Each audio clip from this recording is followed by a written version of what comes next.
So difficult to contain. So referee having a look at this.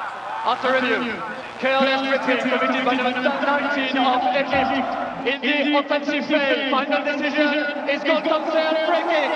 ফুটবলে একটি প্রবাদ আছে, ভার সবার জন্যই সমান।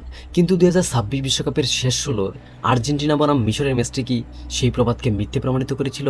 আজ আমরা কথা বলবো না ক্রিস্টিয়ান রোমেরো সেই বুলেট হেডার নিয়ে, কথা বলবো না লিওনেল মেসির সেই জাদুকরী দ্বিতীয় গোল নিয়ে, কারণ এই দুটো গোল ছিল পিওর মাস্টার ক্লাস। সেখানে বিতর্কের কোনো জায়গাই নেই।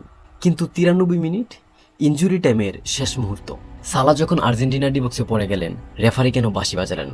কেন মাত্র 10 সেকেন্ডের কাউন্টার অ্যাটাকে এনজো ফার্নান্দেসের গোলটি বৈধ বলে ঘোষণা হলো? অথচ একই ম্যাচে বিল্ড আপে ফাউলের অজুহাতে মিশরের একটি গোল বাতিল করেছিল বার। এটি কি আসলে রেফারিং এর দ্বিমুখী নীতি ছিল, নাকি মিশরীয়দের টেকটিক্যাল ব্যর্থতা? আপনি মেসির ফ্যান হন বা কঠোর সমালোচক, ফিফার অফিসিয়াল রুলবুক এবং টেকটিক্যাল অ্যানালাইসিস দিয়ে সাজানো আজকের এই ভিডিওটি আপনার দৃষ্টিভঙ্গি পুরোপুরি বদলে দেবে। শেষ পর্যন্ত না দেখলে আসল সত্যটা আপনি কখনোই জানতে পারবেন না।